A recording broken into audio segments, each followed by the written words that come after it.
We are going to start with the meeting. Recording in progress. Recording I just want stopped. to establish whether we form a quorum and that all members have logged in. I will, as soon as having established that, start with the meeting. It's myself, Honorable Fessor. I see Deputy Minister Magazi, Honorable Mikalakis, Honorable Bartlett, Honorable Zandamela, Honorable Sileku, Honorable Kenny Muzamai. Yeah, now we're okay. I see Honorable Shaik. Oh, the minister is also here. Honorable Sansom Kunu, I had received your apology that you're not going to attend the meeting. I also see Honorable Ethel Nkosi.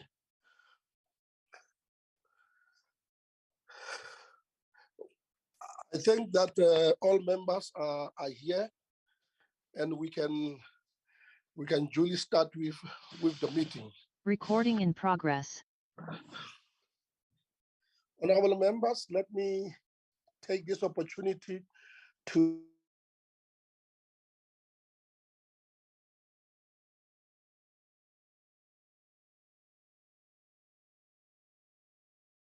interact with the minister, the deputy minister, as well as the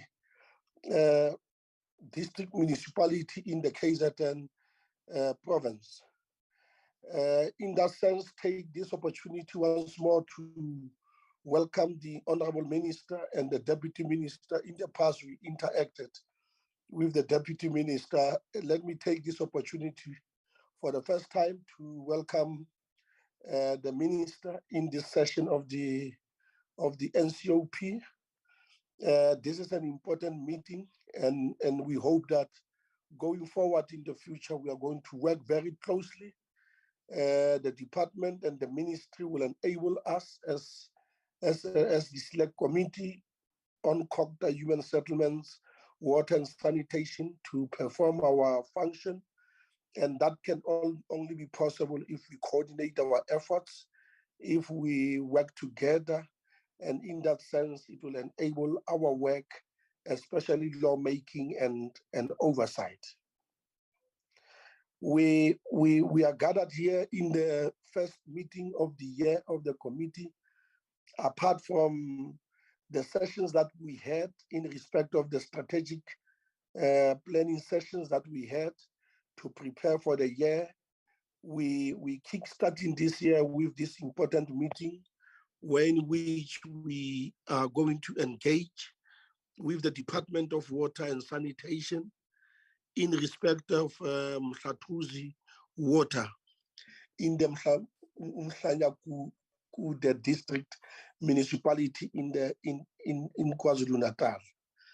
In that way, all of you are welcomed, including the officials of the department as well as the water entity who are part of this important meeting. With that, how we are going to proceed forward is that I just want to check firstly with my secretariat, any apology that has been registered. Moss, can you quickly guide us on that?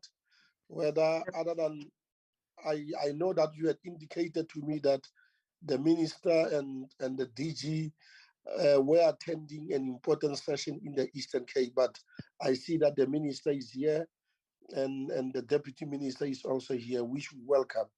Other than that, is there any other apology that we can record from members of parliament or any other person who was supposed to be part of this meeting? Thank you, Chairperson. The only official apology is from Honorable Mkiba. Thank you. Honorable Mkiba. Yes, Chair. Okay. That is the only apology. Yeah.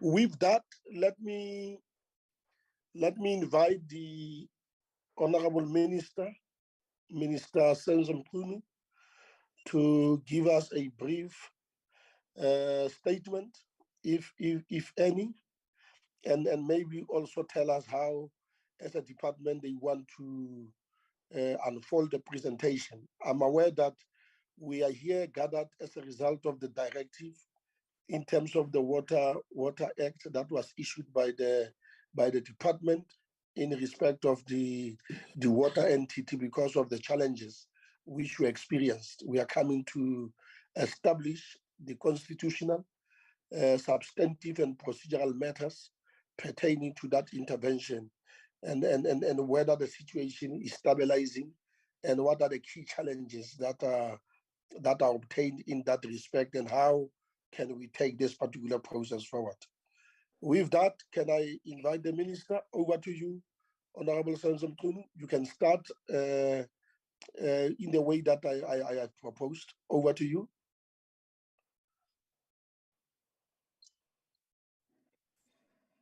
Thank you very much, Honorable Chair. I hope I'm audible, and I'm walking down in Kaveja, and I'm not sure whether I'm in the best place here. I've been subjected to a noisy place. You are not. We can't see you. We can't see your face very well. I'm sure if you can just either push your screen backward or you just move backwards so that we see you properly. That will be very good. To do what? We can't see your face. We just see you with your beautiful shirt, but we can't see your face. Yeah, much better. Yes.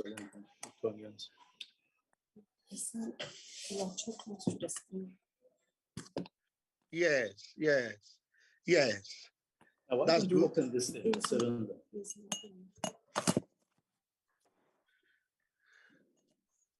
No, I don't know what Caroline has today. No, it's okay. Yeah. That's what we will wait a bit. Again, it's still the situation. I think I thought that yes, just a bit.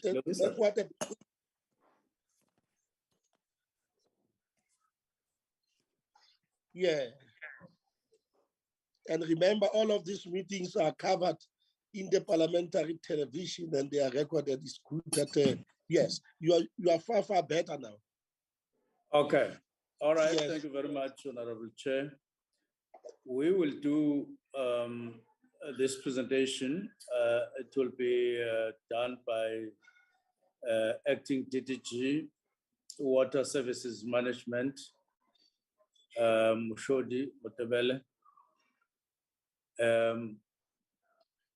The background, just key issues on the background. One, there've been a lot of problems generally in Umkhanyakude of failure to supply water to those communities over years, despite them having one of the very large dams in the country. Whether you are talking Sabisa municipality,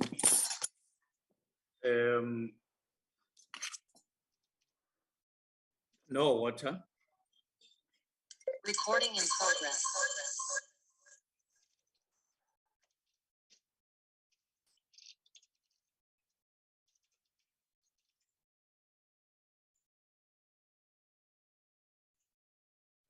Hello, I hope you can hear me. Hello, Chair. Yes, Chair. Yes, Minister, we can hear you. Okay. Now, whether you go to Sabisa municipality, you will find that people are complaining about water for years. You go to Jozini municipality, which is just above Jozini Dam, they are complaining about the water.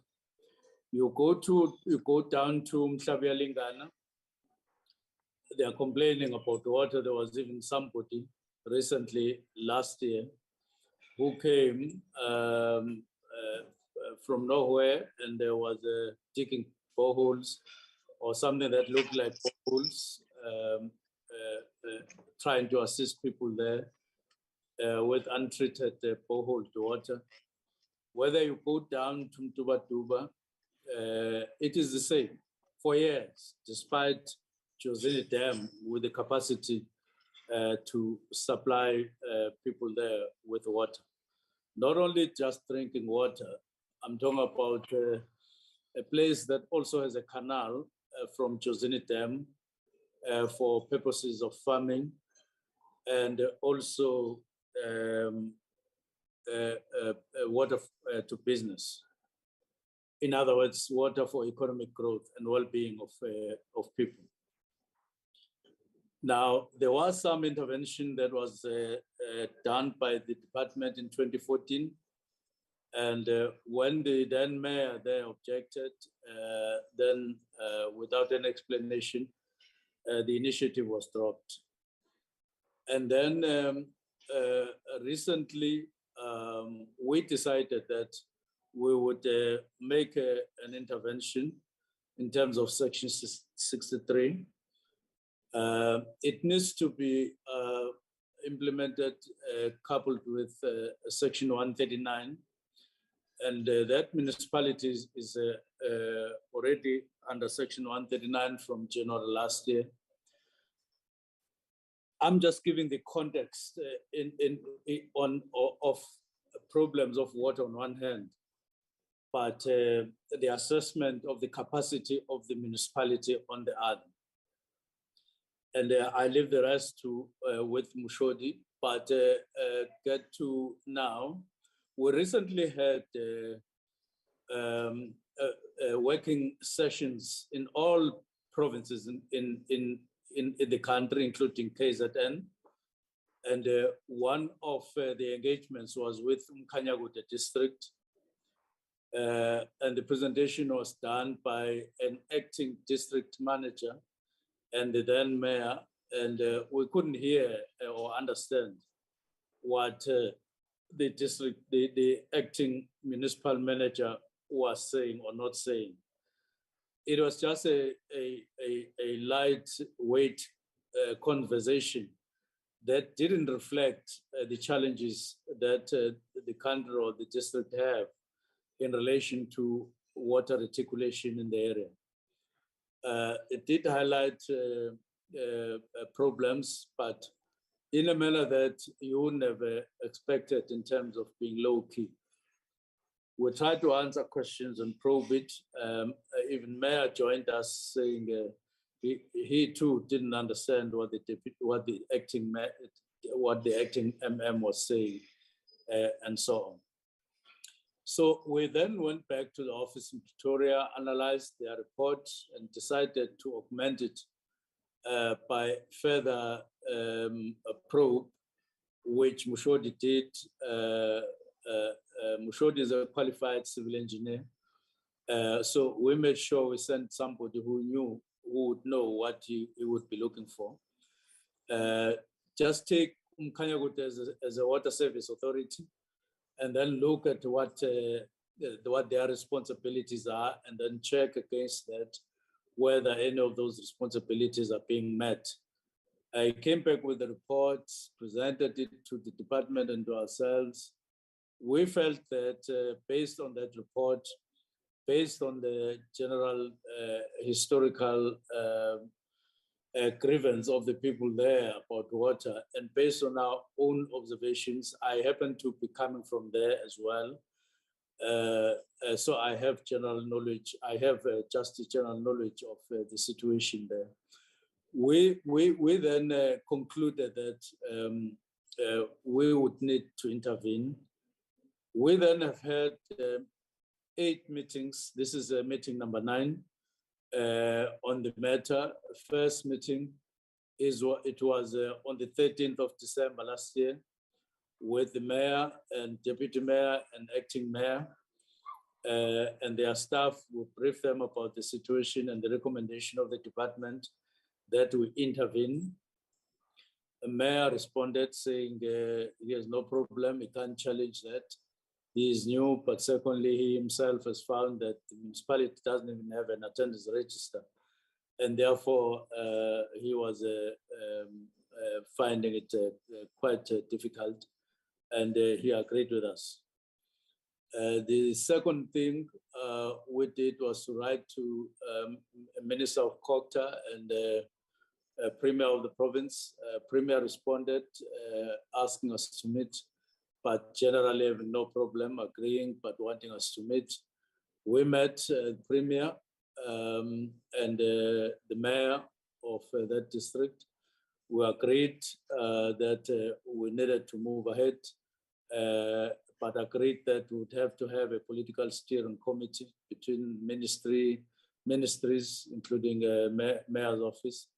And then thereafter, that there will be a technical committee that will liaise with us, both national officials from national, provincial, and locally, so that there is consistent interaction on the matter. And thereafter, we went back. That meeting answered the question, what is to be done? Then the next question was on the 14th of February this year, which was now answering the question, how should whatever that gets done be done? In other words, last year's meeting was saying what is happening in Umkhanyakude, and 13 December, what needs to be done? 14 February, how must we do the intervention? And therefore, it had a lot of the House, the responses to the House, how the intervention will be rolled out, what it would seek to achieve, and how it will be done in terms of inclusivity, because it didn't mean that we will work alone. And I need to emphasize that we will work with Umkhanyakude, would work with the province, but with Umkhanyakude in particular as a water service authority. On the platform of TTM and on the platform of our own initiative of wanting them empowered in terms of their responsibilities and so on. So we had that meeting. We did have other meetings, including with the study group of local government in KZN. We went to present.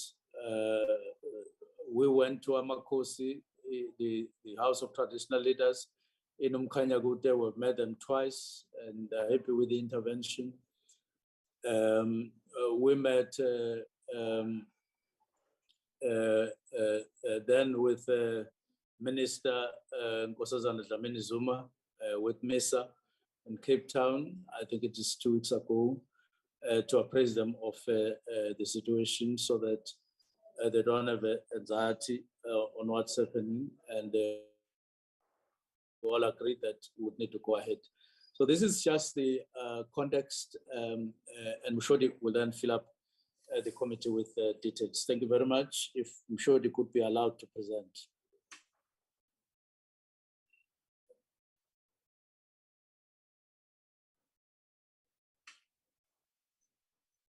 Chair. Over to you, Mama Deborah Mhlathuze.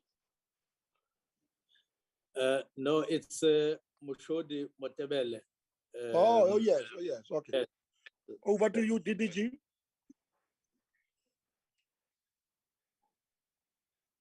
Thank you very much, Chairperson. Good afternoon, honorable members, Minister, DMs. Can I just request that the presentation zoom out a little bit, because it's just one more, unless if I'm given permission to control the presentation. Yes, I think it's fine on my end.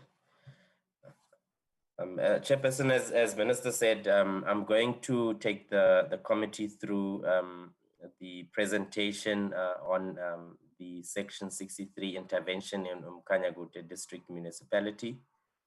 And we, as a department, together with the implementing agent, Mhlathuze Water, we've termed this project a collaborative project on water services recovery. Now, I'll firstly take the committee through the genesis. I think Minister did touch on it at a high level. So I'll be a bit fast through this one. So through the provincial working sessions that Minister had, the working sessions were with all of the stakeholders in the water value chain, the water services authorities, the province, and water users. And in this working session in October, Umkanyagute district municipality also had an opportunity to brief Minister and the department about the challenges and the status of water services in the district. The presentation that they made has been attached as an annexure, but the salient points from the presentations, we've included them in the presentation, in that 61% of the population still received water via community standpipes, and a lot more don't have access to water through infrastructure, so they will get it through other means. The district municipality didn't have a call center, so over and above not having water, you didn't have anywhere to call if the existing supply that you have becomes dysfunctional. And as a result, through their own admission, they would take sometimes up to 3 months before they knew if there were problems, and that their water balance was not reconciled because they don't have meters everywhere. And where they do have meters, they don't have enough meter readers. So this created a problem in that, as a water services authority, you are supposed to know at any given point who are you giving water and how much for sustainability purposes, which is a requirement of the standard that I'll touch on later. And to end it all, the operational budget requirements for the district to supply water reliably and safely was persistently at a deficit, meaning that they relied entirely on grant. Next slide, please. So as a result of this presentation, we then, through the minister, had to pay closer attention to this presentation amongst many others, and we then zoomed in a little closer onto the status of water services in the district.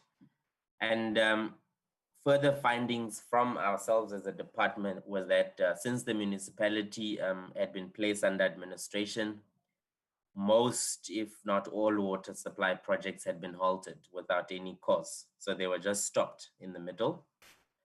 There was also drought relief boreholes, which were commissioned and paid for by the Department of Cooperative Governance and Traditional Affairs. They were commissioned, but they were not functional, so no water was coming out at all. There was also rampant illegal connections, especially in the Jozini area, which is surrounding one of the biggest dams in the country. There was also no metering at all in that area, despite the department having spent a substantial amount of money in prior years. In fact, there were shipping containers full of meters that had never been installed.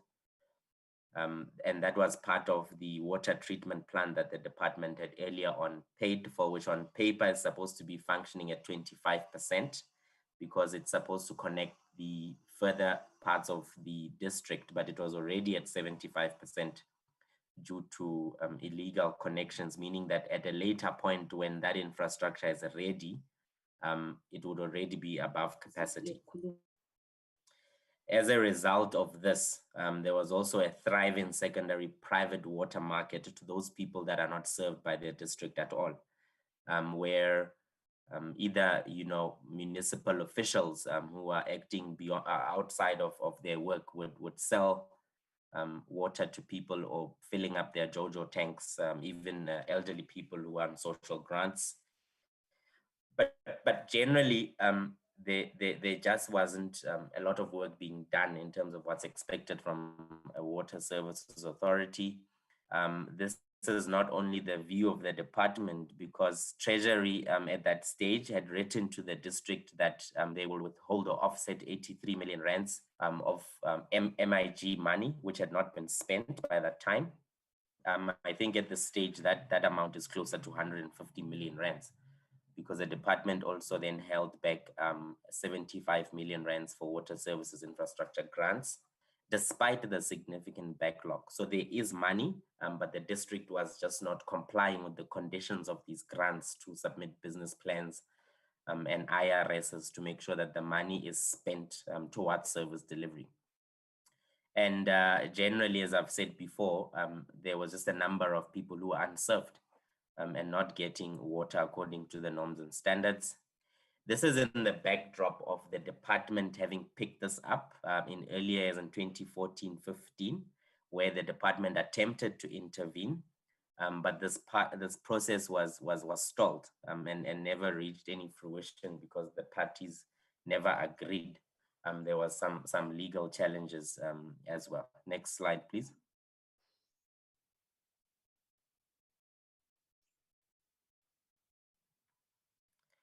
In terms of further findings, we then held a view as we were advising the minister that there's effectively no performance, no desirable performance of water services function, and water supply has collapsed. There's also very little adherence to norms and standards, and the self-assessment tools that the department has developed for all water services authorities in the country to do a self-assessment and a self-reflection before an external party comes in. The necessary information systems and the personnel that you needed to take care of the assets were not in place. In fact, the necessary qualifications of human capital to run a water service authorities was completely unsuitable. This is in the municipality's own admission as far back as 2015, working with the University of KwaZulu-Natal. We also found out there was no billing, and this then exposed the department and Mhlathuze Water to a collections risk, in that if the municipality is not billing, never mind billing appropriately, if they're not billing at all, it then means that they will not be able to pay Mhlathuze Water for the treated water they're receiving, and in turn, Mhlathuze Water will not be able to pay the water trading account of the department for the raw water. And I think the situation was exacerbated in that the municipality was under administration. So the provincial intervention was supposed to at least have done some work in reversing these challenges. And then Mhlathuze Water in the earlier years had also commissioned a report which characterized the underlying causes of the weak performances in the district as owing to the complete reliance on grants, in that there's no revenue that's coming in to be able to expand the services. And then there was also a lack of political and administrative leadership to make the necessary interventions that are needed. Next slide, please. So that was the department's findings and assessment. But with the working visit as well, the working session, the KwaZulu-Natal provincial government has developed a water master plan, a provincial water master plan. Please, can you scroll a little bit down to Mkanya Gute? So this master plan is detailed to ward level, and they presented it to the department and the minister as having done a full assessment of the status of water supply and water security.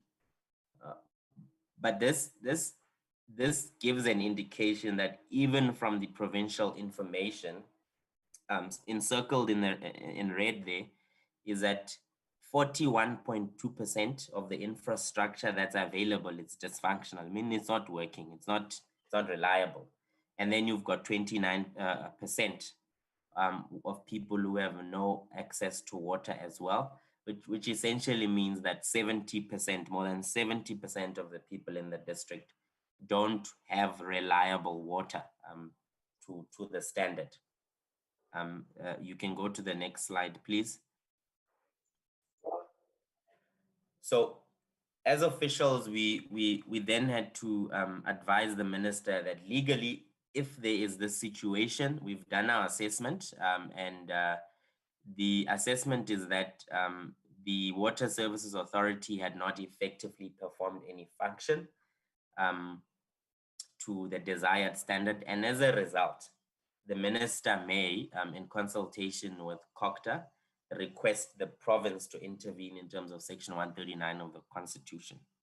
Now, the second point number 2 of the Act says, if within a reasonable time after the request, that intervention from the province has unjustifiably failed, or it has not, or the province has not intervened, then the minister has another avenue.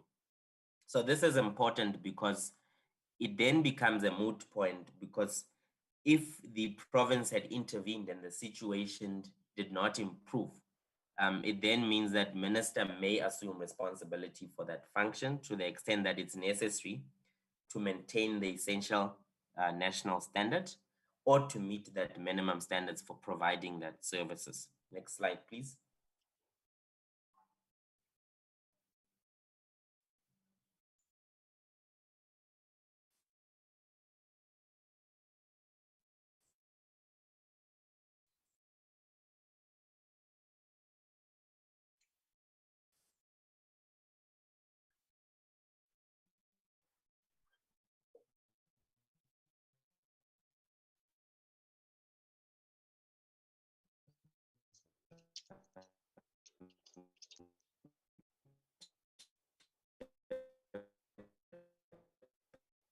There's just a slight delay on my is moving.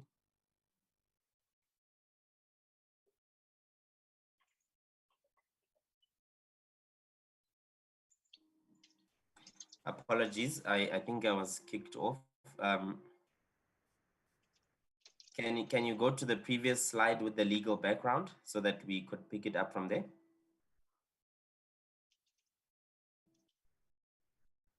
Yes. So I was still on the point that the legal background is, if we've done an assessment and our advice to the minister is that this is the legal framework, then the minister may assume the responsibility for that function. We can go to the next slide, where I want to touch a little bit on that standard that we use to then assess the performance of the district. And the standard itself, it's been gazetted now for 5 years. And what's notable is that it cuts across different levels of services. So whether you're an indigent or you're a relatively prosperous person, and you deserve the same level of standard from a water services authority, meaning that there should be water, the water should meet the national standard in terms of quality. It should be free, it shouldn't cause disease. The pressure that you're getting from the mains should be reasonable for everybody. There should be metering. There has to be a water tariff that's billed and collected so that we recover all of the costs of provision in an equitable manner, because it affects sustainability of being able to supply that service. Because South Africa is a water scarce country, there's a pressing need for water demand management and conservation, and especially around the area of illegal connections and leaks, because this speaks to the last pillar, which is proper asset management and taking care of the infrastructure so that it's able to not only supply water, but supply it reliably and consistently at this level of service. So we assess the district against these pillars. Next slide, please.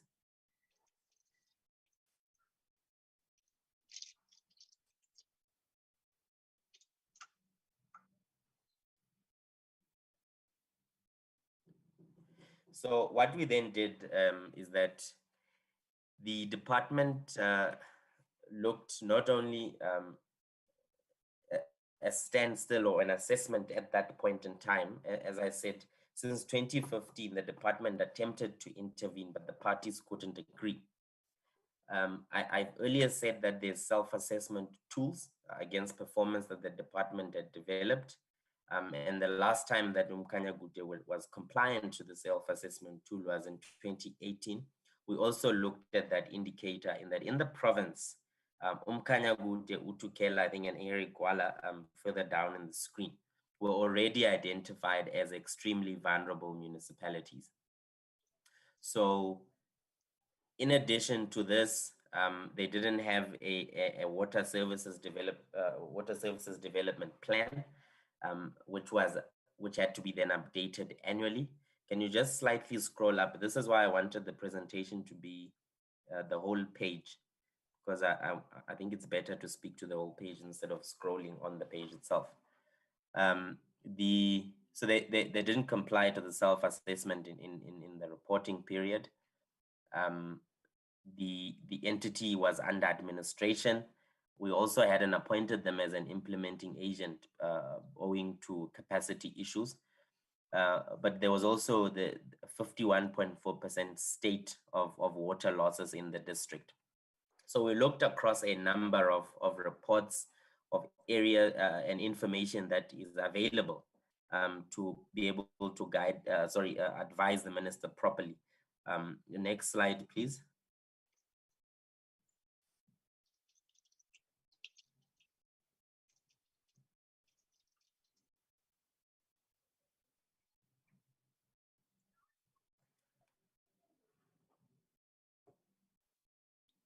Apologies, there's still a slight delay on my end.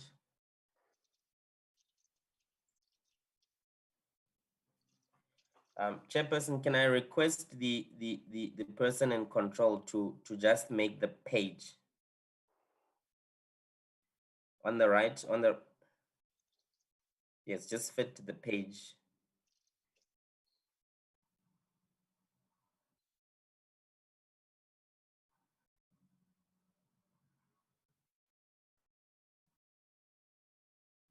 No, you need to zoom out.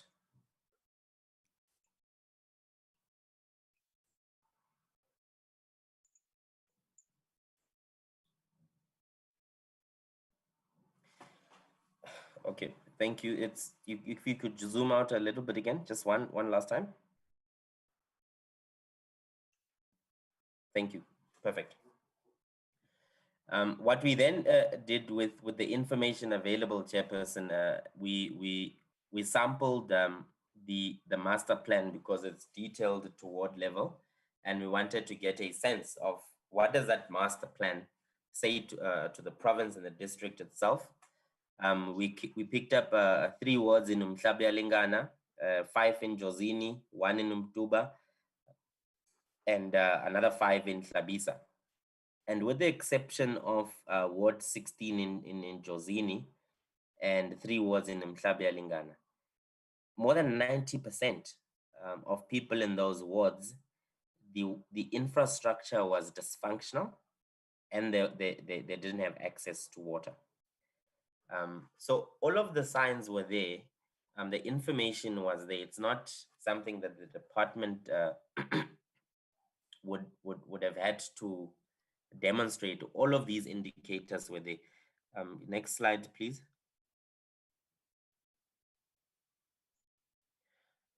We then lastly went into the various water supply schemes and wanted to get a sense of what is their current utilization.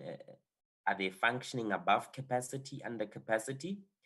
4 of them were well over the design capacity. The other 4, this information was not available. Pressure management was not available. Bulk metering at water supply zones, annual maintenance spend on these schemes, and lastly, how much money were these schemes receiving in terms of revenue or collecting the tariff. This information was not available. And we feel that these are critical indices of effective water services management so that you're not running blind when you're supplying water. And we couldn't get some of this information, although it's information that's supposed to be readily available. Next slide, please. So the advice then that we gave to the minister was that the minister can give a directive to Mhlathuze Water under Section 63 of the Water Services Act as an implementing agent to address these challenges and make sure that Umkhanyakude recovers in terms of water service provision. Next slide, please. And this is entailed, this is an excerpt of the letter. The bullet points cover at a high level what Mhlathuze Water was requested to do by the minister. The first one was to prepare and review the Water Service Authority's infrastructure implementation plan, as well as the associated business plans and implementation schedule for all of the projects that are needed to make sure that we increase access to water, household access to water. There's also a long-standing project called the Shemula Water Supply Scheme. Earlier on, I spoke about the Jozini water treatment plant. And that plant was supposed to be supplying this scheme. And it was never fully completed. This was the second point. But I've mentioned there that it's the reconfigured Shemula Water Supply Scheme to make sure that as a principle of the intervention, the people that are living around Jozini Dam are also included to make sure that you don't leave those that are unserved, especially living next to one of the largest dams in the country. And then to complete the outstanding work at Jozini Waterworks on the capital side. So this is the scope of works that the implementing agent had to do on the capital side in as far as projects. The other intervention, or rather portion of the intervention, it was to make sure that Mhlathuze Water assists Umkhanyakude to have the required operational and information technology to enable them as a water service authority to monitor and operate the water supply infrastructure. So this is on the operational side to make sure that there's metering in place, there is revenue collection in place, there's a billing system, all of the legal connections are formalized. And in this process, they would be building and transferring the necessary skills to enhance the technical and operational capacity of the Water Services Authority in all aspects of their functions that are required, to make sure that because this is not an occupation, but a project with a start and an end, that Umkhanyakude at the end of the intervention are able to carry out these functions internally without any assistance. And then obviously the department at provincial level and at head office and all stakeholders in the value chain would then be able to be given reports at a time that will be determined as far as the progress is concerned. Next slide, please. What we further advise the minister on is that part of this intervention is not only about making sure that Umkhanyakude recovers, but that we focus on the initial aspect of the intervention of proper engagement with everybody in the value chain, because there's a number of socio-political relationships that have to be managed to make sure that there's user acceptance and then there's stakeholder buy-in to make sure that this intervention does not fail, to make sure that this intervention then becomes a model of how government can pull all of its resources together to make sure that we increase the impact of these interventions with one aim of making sure that we increase the number of households with access to potable water. So we said that through this engagement, we'll find agreement through negotiation and collaborate with all of these stakeholders by sharing responsibility and ownership of the intervention. It's not a DWS intervention, but a government intervention to improve services. To that effect, I think Minister had reflected that there's been a number of meetings where we're engaging with various stakeholders to take them through the philosophy, the background and the philosophy of the intervention, but what the intervention aims to achieve. Next slide, please. And the reason we characterize this engagement as being important is that an intervention can be done, but because we want the intervention to be successful, we have to make sure that everybody is all hands on deck, because one of three scenarios will happen. The department can intervene, and the district and other stakeholders are walking apart. So we are not concerted in our efforts. Others are not doing anything at all. Others are frustrating the intervention. And over time, obviously, this will not be effective because it's not engaging when we're all disengaged. And we said that we have sort of a Dinokeng moment here where if we work together with all of the stakeholders through engagement, it's going to be effective. Because the other scenario is that the department could lead this with the implementing agent, but over time, the effectiveness will lessen as the department and the implementing agent at some point will have to withdraw legally because we're not engaging all the stakeholders, or some stakeholders are not engaged. So we've spent a considerable amount of time to make sure that we rally all of the stakeholders in the value chain to the present, the intervention. Apologies. We can go to the next slide, please. And the aim is that if we pull all of the resources of government at all levels into a single pot that is coordinated by an implementing agent with one project manager leading all of the teams in a systematic manner, we will pull the financial resources, we will pull the technical expertise, and importantly, the institutional capacity across these various bodies of government with one aim of increasing the number of households with access to water. Then this team, as Minister had illustrated, alluded to earlier, that there would be a political steering committee where this team then gets to report on the progress and what has been achieved in as far as the intervention. Next slide, please. So once the engagement is done, and I'm fairly confident at this stage, Minister, that we are drawing towards the end of that, because the institutional arrangement that has to be in place for Mkhanyakude to recover has to include everybody. So there's still a, sorry? Okay.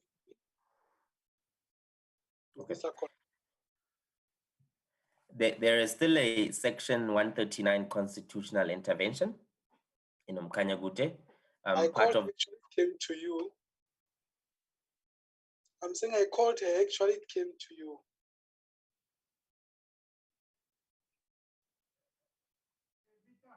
Okay. Who's Shika? Shika is distracting the meeting. Shika, you're distracting the meeting, please. Can you just mute your mic so that the presentation flows as it is? You can proceed, Mr. Mashudi. Thank you, Chairperson. So there's still a constitutional section 139 intervention there. And because we don't want to duplicate efforts and we don't want to step into the same pitfalls, the intervention sought to get this intervention recovery plan from COCTA to understand what was it aiming to achieve, what were the successes, what were the failures, and this would then entail that we work with the administrator, we work with the council and the acting municipal manager or municipal manager through the implementing agent. And this would then spread across technical services within the municipalities where we want to understand how do they do their work. Then we will move over to the finances, billing and revenue, asset management and expenditure management, as well as procurement management to make sure that the people that are being brought in to do some of the work, they are competent. The other one that's important is the community services aspect, because it needs to deal with community liaison and some sort of a call center and communication process to make sure that where their services are not effective or they are not up to the expectations of the users and the community, that's able to feed back into this intervention, and we make those necessary changes or improvements. And then lastly, we will need to look at training and development of the human capital that you need. It might include recruiting some people initially, but also retaining them to stay in Umkanyagute once the intervention is completed. Next slide, please. And all of these would then be coordinated by Mhlathuze Water, working alongside with Umkanyagute District Municipality through this recovery task team. Because Mhlathuze Water, even though it's accountable to the minister, but will have to collaborate and cooperate fully with the municipality and COCTA and other stakeholders to achieve the desired impact. Next slide, please. Chairperson, this dealt at a very high level with the recovery program. I've said that the initial stages talk about engagement, robust engagement, and generating a lot of data and collecting information, IDPs, and including the Section 78 assessments and site visits in the municipalities, then sharing this information with all of the stakeholders to make them understand what this intervention is about, but also what is the terrain that we would be operating in, reviewing performance history on grants, the ability to plan for projects and how the projects perform, and the institutional capacity that's in the municipality. We anticipated that this would take about 4 months. We are on the second month now of almost completing this. Then it goes down to where we would want to execute and monitor our progress. But we know that we would have to agree and partner with everybody that is in the value chain. We can go to the next slide.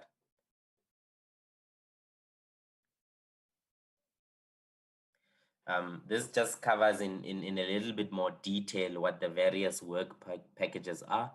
This is around operation and maintenance, where we want to look at the performance of the existing assets through audits and forming the necessary partnerships to make sure that we finalize the business cases where improvements need to be done, eventually mobilizing all of the resources that are needed, and then executing that works.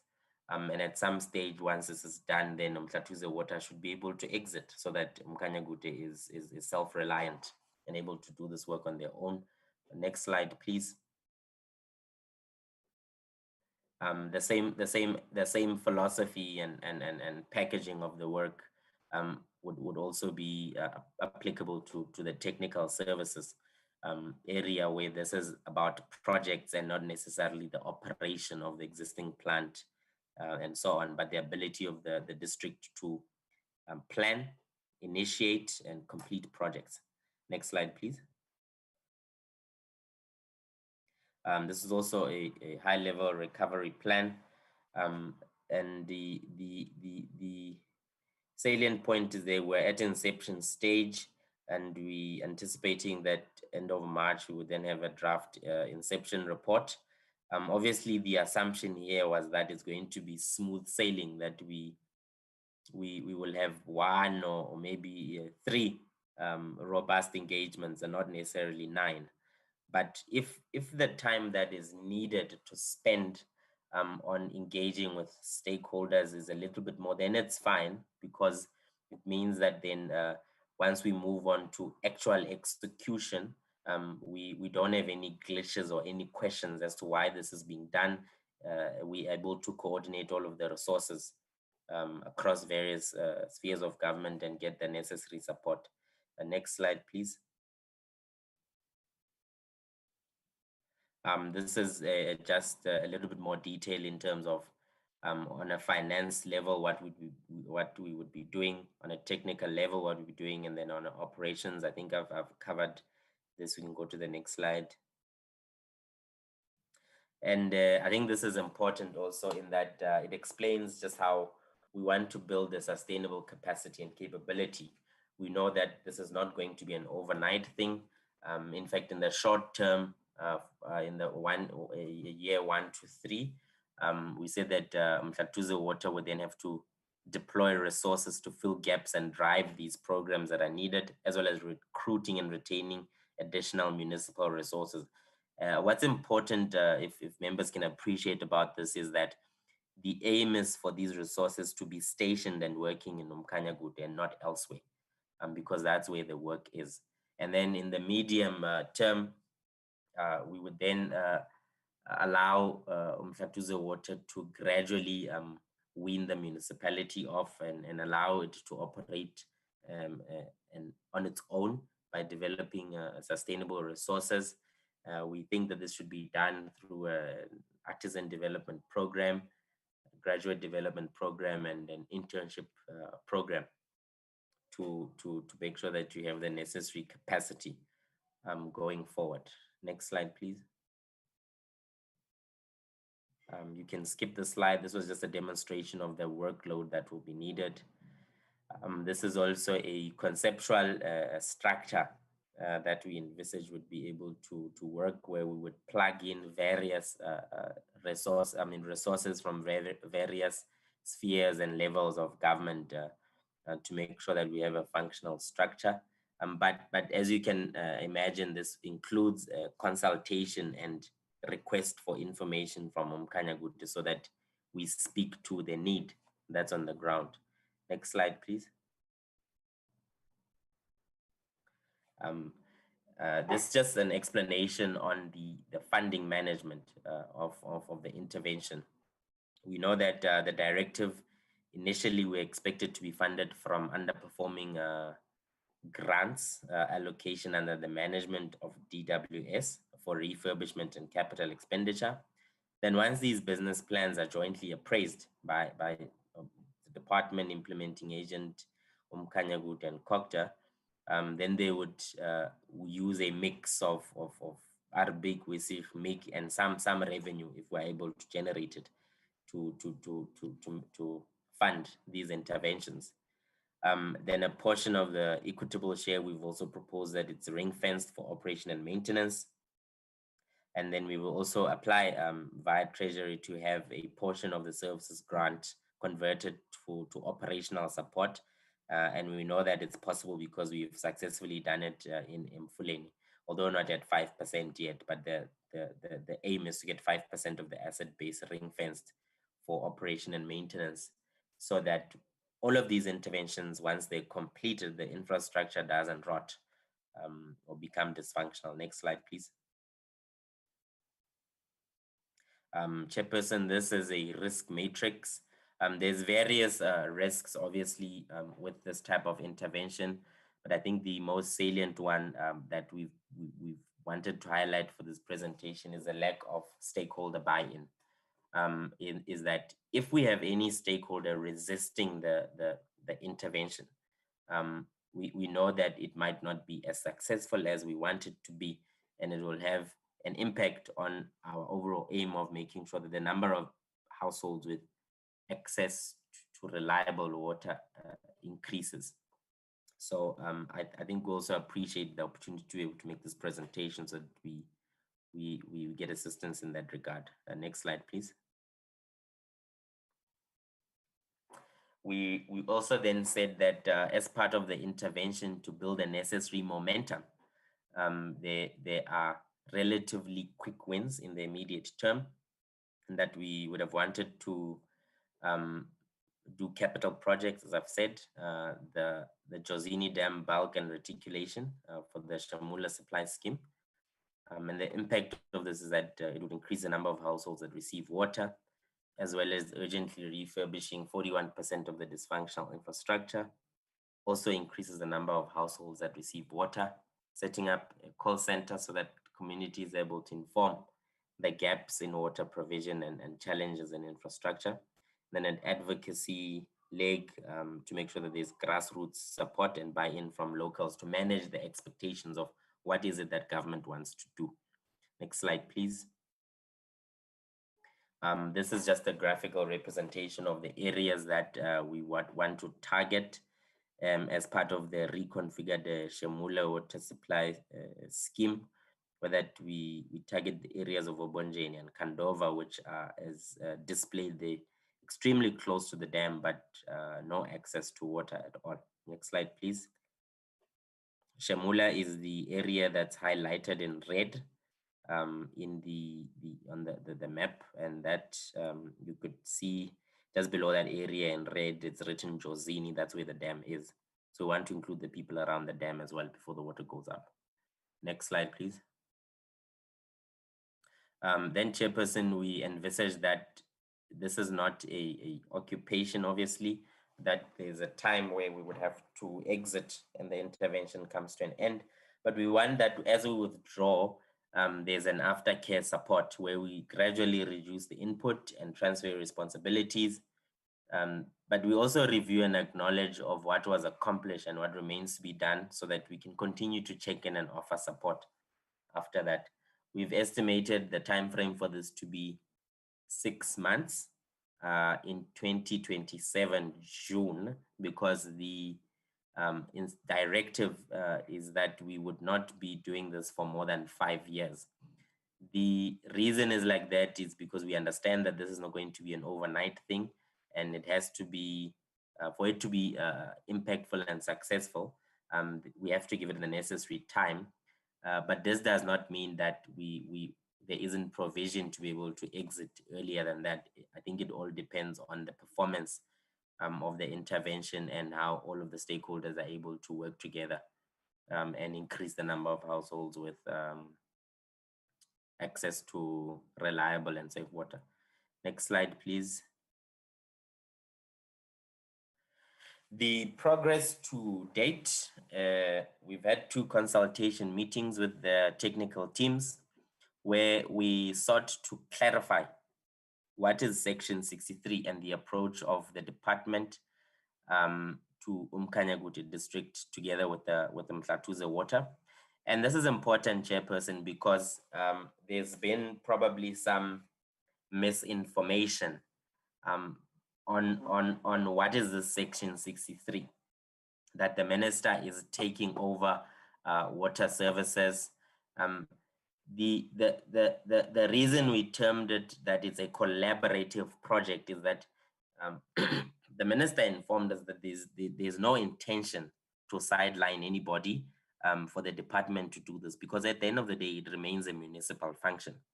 But if that municipality is not functioning properly or able to carry out or execute these tasks, then we need to put the hands on deck and make sure that we work with them so that at the time that we exit, they're able to be self-reliant. So these technical meetings were also aimed at clarifying what is this intervention about and the philosophy of the intervention, to make sure that everyone understands it's a collaborative effort, and unless everyone works together, the chances of success would not be what we want.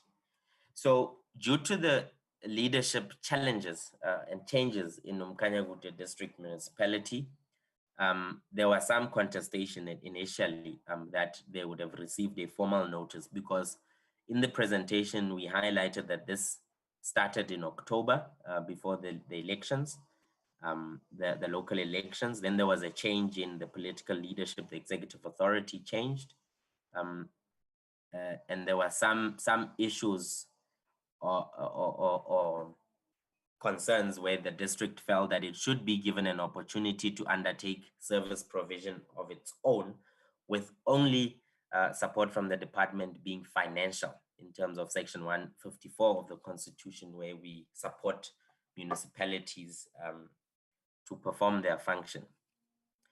We've highlighted, Chairperson, that because this is from 2014, it's got very little to do with the people in the office, but the actual institution. And the indictment would be that there are people on the ground who continue not receiving this water, not receiving the service that is due to them in terms of the national norms and standards, and despite these leadership changes of the district. So we've had a number of meetings to clarify this, that it's not necessarily an indictment on the leadership, but to make sure that we increase the number of households with access to water. The district has to come on board regardless of who is the executive authority in the district, because this is a long-standing matter. And I think since some of these meetings have happened, there's also been a change in the executive authority. And the next point is important because the technical teams had indicated that there would have been an intention to declare a dispute in terms of the IGR Framework Act, in that the district would have not been given, felt they were not given an opportunity to undertake the service on their own as it's a new council.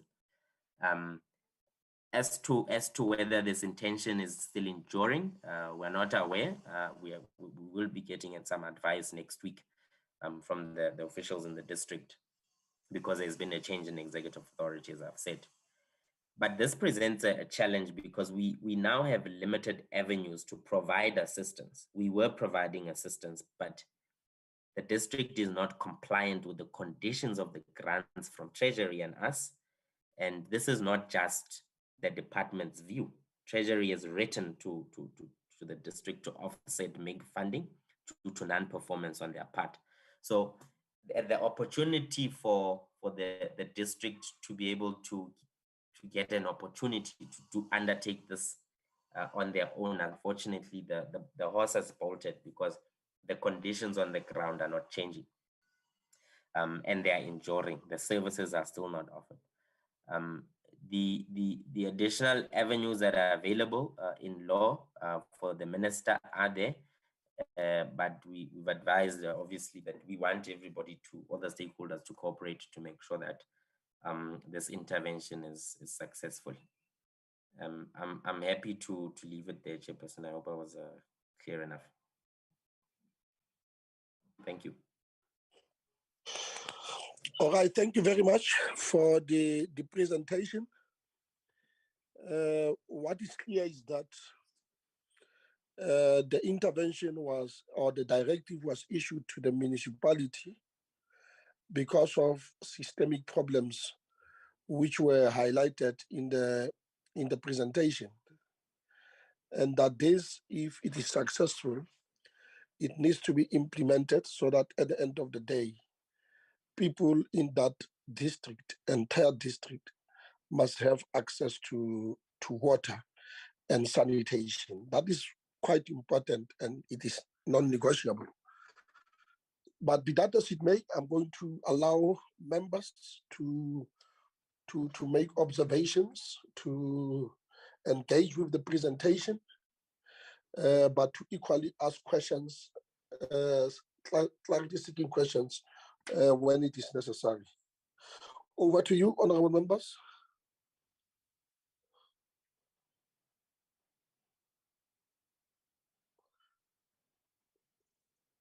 I see only one hand. Honorable Martha Bartlett. Okay, thank you very much, Chair, and thanks. This was a well prepared presentation, Chair. I just want clarity on a few issues. I can see in the first presentation they say they don't have a call center. To me, it's a very crucial issue. So I just want them to explain to that. And also they spoke about administration and illegal connections, Chair. And then on the migrant, they said that unspent MIG, WSIG, and they do have 83 million rands backlog. Can you just clarify on that, Chair? Sure. And then, can you hear me, Chair? Yes, I can hear you very well. Loud and clear. Yeah, and then the third one, Chair, they say significant percentage of people is unserved, while there's still a lot of money, according to the national norms, Chair. And then on the 2014, 2015, we also said that the parties don't agree. I don't know what's the promising, there's political problems, but I can also clarify on that, Chair. And in the same breath, they say there's a lack of political leadership. And then the last clarity, the one, Chair, they went too quick on that page. they spoke about estimated time frame of June 2027.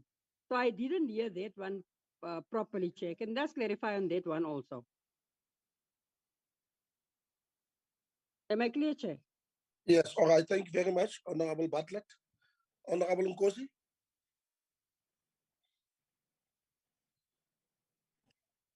Thank you very much, Honorable Chair. Greetings to your good self, members of the committee, the minister, and everybody present in the meeting. Chair, I think there are maybe two questions after Mata Bartlett has already raised some of the questions that I was coming to ask. Mine is to ask, I've seen on the presentation that under the findings, it says no metering despite being procured into Jozini area. I just want to check if there's no metering, then how do they build those people there? How is it that is happening to assist them? Because if there's no metering, it's a problem. On the issue of the unspent of MIC, being covered by Honorable Bartlett, and on the one of the problems regarding the parties failed to agree. On the other issue, I saw the municipality was put under administration. If maybe we can be told, is there any progress within the municipality after the administration was put? Is there anything that is happening to show that the intervention it's being assisted the municipality? I think those are the two questions. I was coming to ask the issue of the lack of the political oversight between the I think the officials and the administration. I saw there that there's a challenge also. But I've also heard the presenter saying the change of leadership. Maybe I didn't get him clearly. If we can be told as to what has happened, then is there anything that has been done to make sure that that lack of political side and administration is addressed so that people can get what is due for them? Thank you very much, Honorable Chair. Thank you very much, Honorable Fisher, followed by Honorable Mhlathuze. Okay, thank you, Chair. Chair, I raise my concern about, can you hear me? Chair, am I audible? Hello, Chair, am I audible? Chair? Yes, Karen, you can continue. Thank you, Isaac. What concerns me the most is the fact that there's an intervention going on and that the problem is a systemic problem within that administration of that municipality.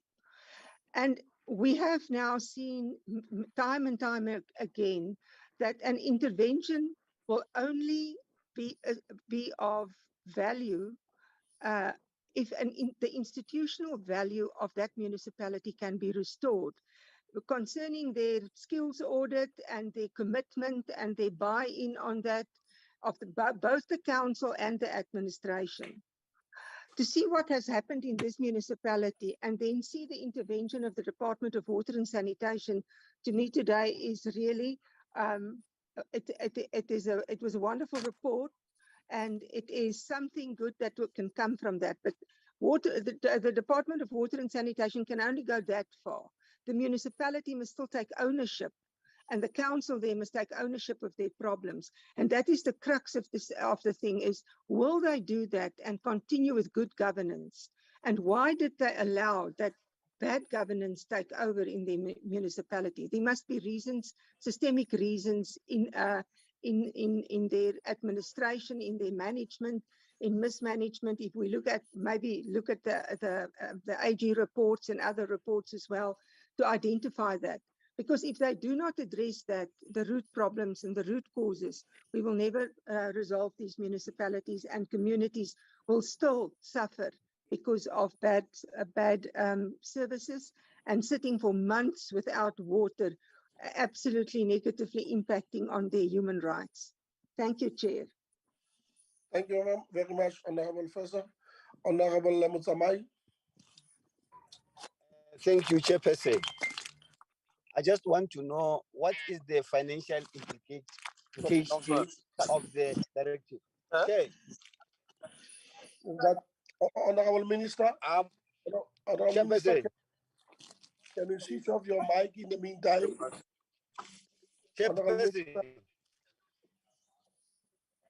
Honorable Minister, can you switch off your mic?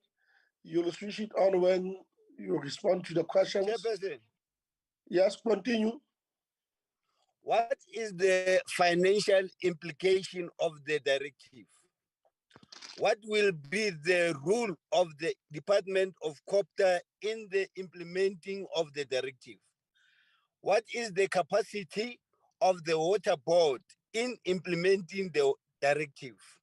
The last one, Chairperson, whether the select committee will be provided with quarterly progress report. Thank you very much, Honorable Mutsamai. You were very clear. Any other comments from members before I come in?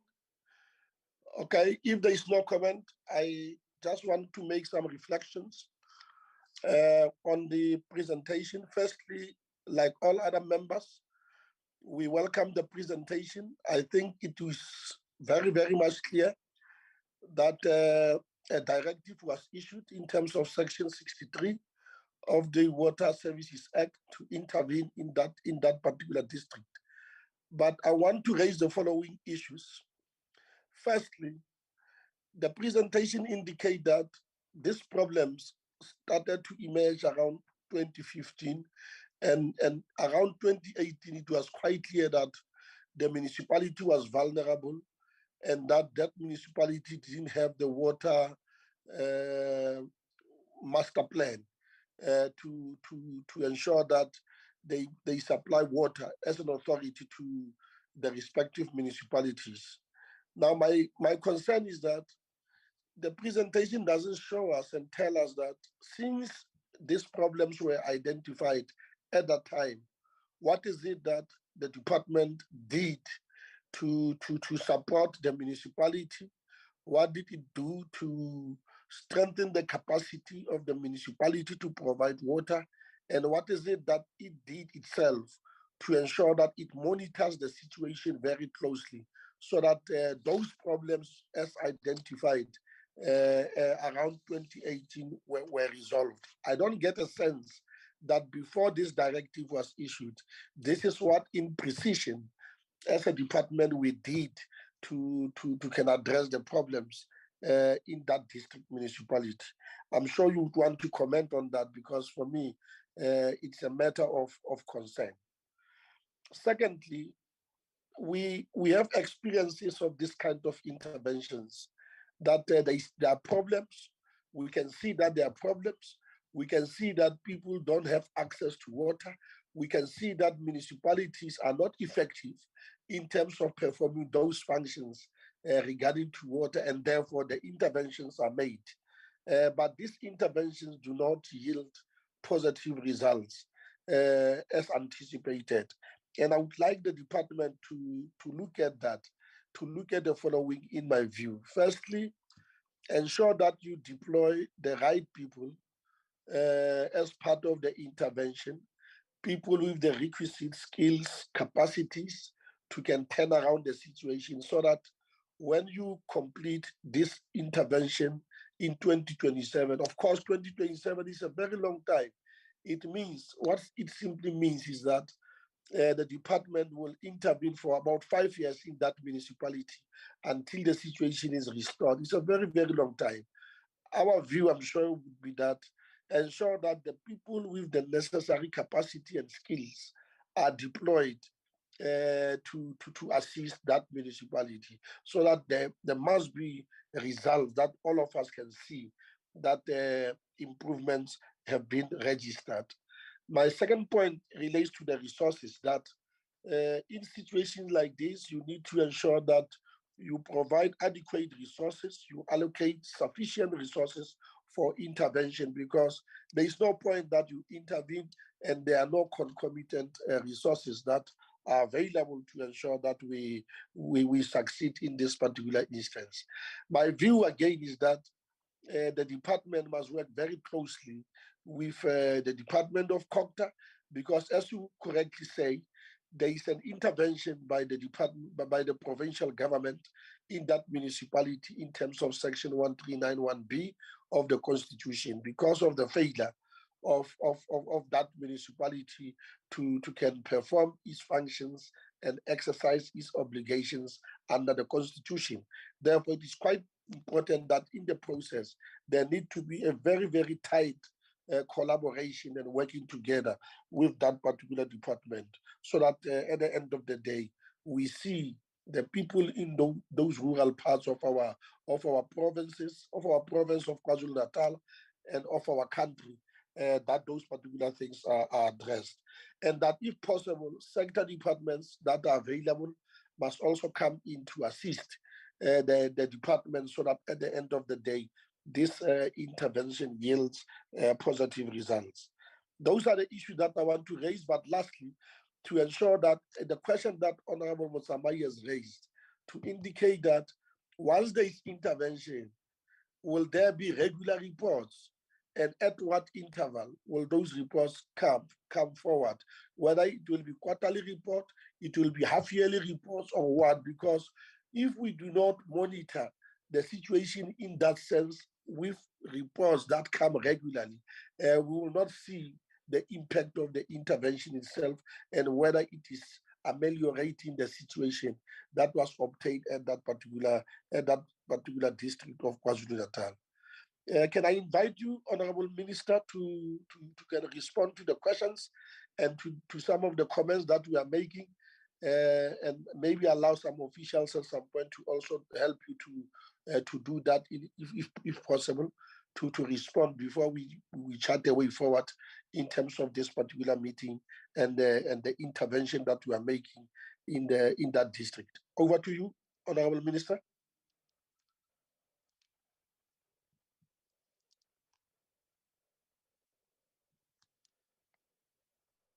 Chairperson? Yes, Honorable Minister. Chairperson, it's not the minister. The minister indicated that he had to get on a flight as I was making the presentation. So if the committee permits, yes, I can respond to. Okay, the Honorable Deputy Minister is there. Honorable Dikeledi Magazi, maybe she wants to say something before you respond. Deputy Minister, if you want to have a word. Thank you very much, Chairperson. I think let me outright indicate that the committee should be able to indicate to the department how frequent they would like to receive the reports, and therefore we should be able to comply with what the select committee would have indicated to us with respect to reporting on a regular basis. And I think, let me say on behalf of the department, we really appreciate your approach towards this. Chairperson, let me also indicate that as Mushodi was making a presentation, there has been several disagreement on how the project should be executed.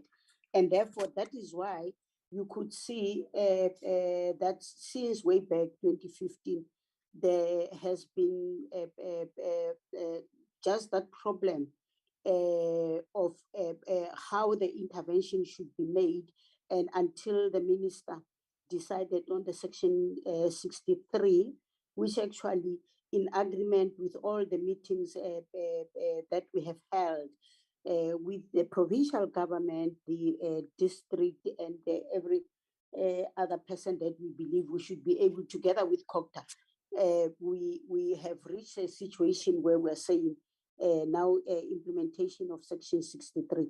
But I also need to indicate, Chairperson, that we are saying 5 years. 5 years, it's definitely will be able to work on the infrastructure. But if you would have seen the presentation, there is a situation where we believe that we should be able to do capacity building, for a lack of a better word, babysit the municipality and have people who actually can be taken through as artisans, including internship, so that in the end, when we leave the municipality, we don't want to breastfeed this baby, and while the baby is still being breastfed to grow, we just wean the baby off. But we want to make sure that by the time we leave, every system is in place, and we don't come back again after a few years and say it has not worked. That is what we don't believe in. But Chairperson, let me give Mushodi to respond to most of the questions. Thank you for the opportunity, Chairperson. Thank you very much, Honorable Deputy Minister. Over to you, Mr. Mushodi. Thank you, Chairperson. Thank you, Mamakat. The first question on the call center. This was through the admission of the district itself before we even felt as a department that from the presentation alone, we need to have a zoom into the functions and performance there. This was through their own volition that these are some of the challenges that they're facing, and it's a critical pillar of service delivery, because the worst thing about not getting service is not being able to indicate that you're not getting them at all. Essentially. And then there was a question on the percentage of unserved people that we have to perhaps clarify. From the master plan, the provincial master plan, the district has 29% of people with no access to water. But over and above that, 41% have dysfunctional infrastructure, and meaning that the infrastructure is not reliable. Either it's not working, or it works whenever, and sometimes it's not working. And technically, then those people also don't have access to water. They're unserved. And that's what we meant. And this is not from the department's assessment, but it's an assessment that was done by the Department of Cooperative Governance in the province, for the whole province up to ward level. What we merely did was to take a sample of that information and then go to those wards and confirm it. And I then indicated that in some wards, it's even in excess of 90%, where people actually don't have water, using that measurement of both dysfunctional infrastructure and those that don't have infrastructure at all. The unspent MIG, at the time of making the assessment, and I was reflecting that the genesis of the assessment was in November, and at that time, there was 83 million rands that the municipality had not spent. In fact, there was a letter from Treasury indicating that this money would be offset because they're not spending it. And one of the reasons for that is because we've indicated that some projects, critical water service supply projects, were just put to a halt. They were stopped by the administration, or the administrator rather. And this actually made the situation worse. Then there was an additional 75 million rands that the department also withheld because the municipality had not submitted business plans, which is a condition for the water services infrastructure grant. So there's a number of grants across government, and the conditions to be able to access these grants and transfer the money to the municipality were not met, and as a result, they had to be held back. And the reflection was that this makes matters worse, where you have a significant number of people still waiting for government services to be delivered to them. And then there's money available, but the municipality does not then submit the necessary business plans and meet the conditions to be able to access that money. We were saying that exacerbates the situation. I think then the last one was on the 2014-15 attempt at intervening, and I will jointly answer this with I think it was a question around what the department did from the chairperson around 2018 when we discovered that the municipality was extremely vulnerable. So in as far back as 2014, the department attempted to intervene for capital projects where the municipality was not performing, not on the operational side, not on revenue collection, not on metering and so on, but purely on the ability of the municipality to be able to plan and properly implement water services projects. So that's capital expenditure. And at that time, the municipality responded that they are within their right to refuse this intervention, and rather the department should adhere to Section 154 of the Constitution and give them that. When I reflected, Chairperson, on the legal background that is required for a Section 63 intervention, I said that one of the issues, one of the conditions has to be that the province is first asked to intervene.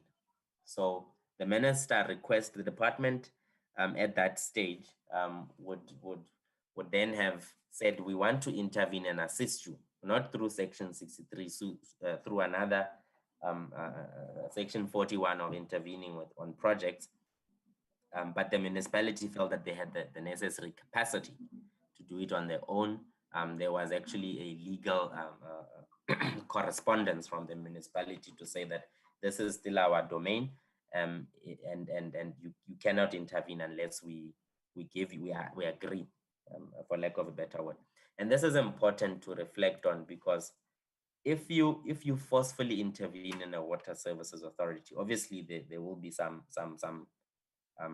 resistance and friction, and this obviously affects the project. So the department withheld this attempt, and then around 2018, when the department is aware that the municipality is extremely vulnerable, the only support that the department really offers is through the grants to be able to improve water services and regional bulk infrastructure grants. So before that time, Mhlathuze Water was actually implementing regional bulk projects. The municipality was, there was some signs of improvement in as far as water services, but they were still vulnerable. What exacerbated the situation at the time of doing this assessment was that then there would have been some changes in the administration, and leadership instability through suspensions of municipal managers and so on. And then the situation regressed. So what the department is legally able to support the municipality through, we were doing that. And the reason we withheld the money in the previous reporting period was that they were simply not complying to the conditions of that support. So the department had always been appraised of what was going on. But as I had reflected earlier on, that the law says if there's a failure on that performance, then the minister has to then ask the province to intervene. But the province had already intervened and the situation was worsening, Chairperson. I will then respond to the question on metering. If there's no metering, how are they billing? That's precisely the point. If you're not metering, there's no way that you're going to be able to bill anybody. And you create then a culture of non-payment, even to those people that are able to afford paying for services. Invariably, this then puts the municipality into a financial spin in that they are not sustainable, they're not financially viable. That's why metering is a condition of the standard and norms, the norms and standards, whether you are indigent or not. The question around June 2027, the exit of the department through the implementing agent chairperson. This is something that we said we need to give the necessary time for such an intervention, because there's short-term objectives and then there's long-term objectives, as Mama Gazi said, to leave the district to be able to do their work on their own. And you don't do that overnight or through just one intervention in 1 or 2 years. But there is provision in the intervention in that slowly, as some of these functions and performance by the district and the joint team, the assessment, if the result of the assessment is that they're able to do this work on their own, then the department will slowly wean off, meaning that the ball is entirely in the district's court to be able to then speed up the performance on these functions. The question on the financial implications of the intervention, Chairperson, I stated that there's a number of areas of intervention, and all of these need business plans.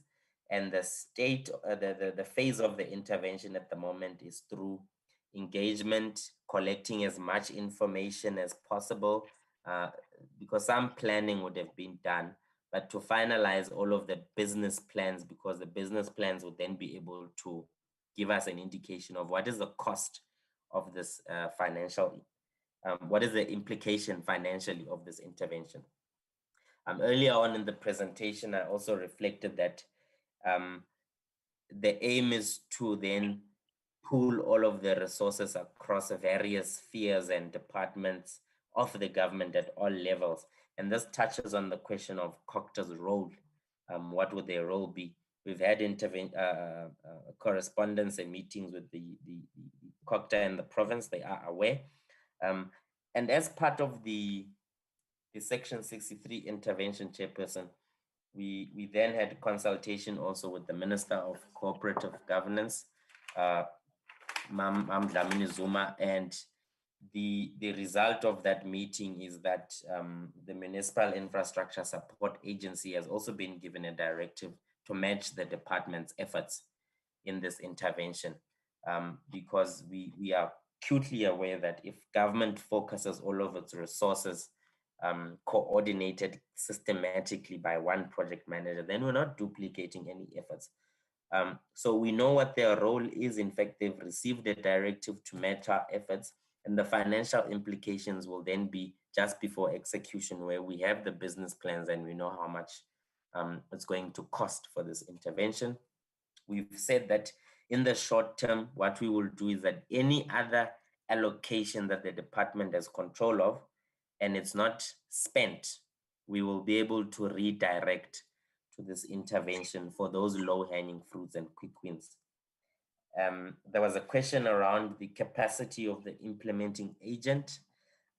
Chairperson, I think with this question, we need to be able to put the context. Mhlathuze Water is an implementing agent. So that means that it's a legal conduit for us to be able to work and direct the financial resources, the technical resources, and the institutional resources that exist across government. So it's not necessarily saying that this is all on Mhlathuze Water's shoulders, but they are the legal conduit that we are implementing this intervention through. They do have their mandate, they have their daily work, but the appointment of resources will be through them. The coordination of the resources, both financial, technical, and institutional, will be through them. So we've carefully considered what this means. That's why I'm putting the context that it's a conduit, but the capacity will be for the project through Mhlathuze Water, but from all government. And where there's a shortage, we've said that in the capacity building will be recruiting professional service providers or contractors, whatever the need is, through Mhlathuze Water, with the ultimate goal of making sure that they are there. They will be retained by Umkanyagute.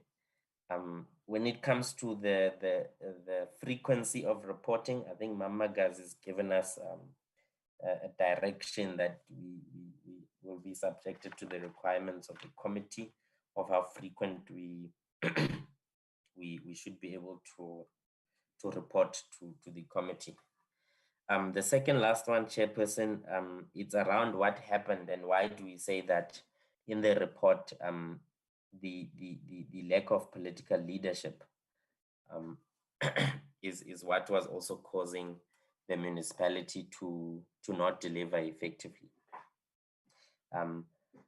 What the report says at a high level is that you would need an executive authority to be able to obviously hold officials to account, and where there is a high turnover of that executive authority or leadership, then it affects the continuity and the planning. So there would be plans to say this is the interventions that are needed or the decisions that are needed, and there has to be oversight from an executive authority. And if there's a high turnover in that regard, it affects obviously the how stern somebody is around ensuring those decisions or those actions are done. In effect, since the elections, in fact, since October rather, we've dealt with the mayor before the elections, and then we had a new mayor. And if I'm not mistaken, either last week or the week before, there's another mayor. So obviously this type of high turnover leads the municipalities to be ineffective to some extent. So that's what happened in the case of Kanyagut and the changes in the municipal managers as well. Then, Chairperson, I think the last point that you made around the failures of interventions and deploying the right people is very important, and we are circumspect of that as a department, and that's why we've said that we don't want to duplicate efforts.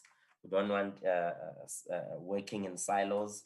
There's various government entities, obviously, across different levels, and we want to be able to firstly pull these resources in, and then where there's a need, we'll deploy professional people that we're then able to monitor through the accounting officer and the political steering committee. But it's absolutely important that we deploy the right people. And I think a counter weight or a balance to that is that the implementing agent is accountable to the minister, and they are then expected to coordinate and lead this intervention, even as far as recruiting the right type of people to make sure that the intervention does not fail and we don't have to come back with another intervention later on. Thanks, Chairperson.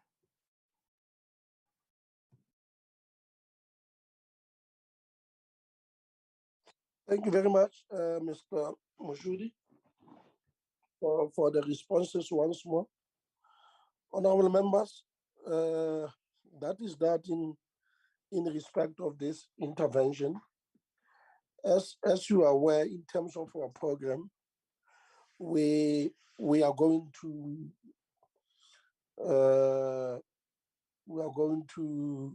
KZN via our site visits, our oversight visit. We're going to the KZN province. I'm not sure whether it will be appropriate. We'll look at our program as such, and I think it will be quite appropriate that we also visit that district and find time specifically to interact with some of the stakeholders, including the department, so that we also understand their views about this, and we also get to know why this situation had deteriorated in the way that it had, to an extent that it warranted an intervention. For us, this is quite important because we need to play a proactive oversight over this particular matter so that we follow up things regularly up until we are satisfied that at the end of the day, the objectives of such interventions are achieved. Now, as a way forward again, we are going to consistently engage with the department. We are going to monitor the work of this department in respect of this intervention. We are going to expect regular reports from the department. We are going to scrutinize those reports, engage with them, and really check in terms of the alignment of those with the plan of action that you tabled here. And when there are constraints and some difficulties forward, we need to support this department as it endeavors to provide water and sanitation to our communities, as it intervenes in the way that it has, where they are practiced. Our committee is dealing largely with municipalities, and we all know the situation that is obtained in our municipalities, the way they function, and their capacities in respect of fulfilling their own obligations and mandates, which is a problematic area. And this I see as one of those issues that challenges municipalities and their capacities to can fulfill their developmental objectives that are set out in the Constitution. With that, let me once more thank the department, the Honorable Minister in absentia, Honorable Deputy Minister, and the team that presented and attended this meeting from the department. Also, thank you, honorable members, for attending this meeting. This was the first meeting. The program has been circulated to you. If you want to make some comments and some proposals about some issues that need to be attended to, you are free to make those particular comments. With that, thank you very much, honorable members. The meeting is adjourned. Thank you very much. Thank you very much, Chairperson. Thank you very much, Chairperson. Have a lovely weekend. And all of you have a lovely weekend. Thank you very much.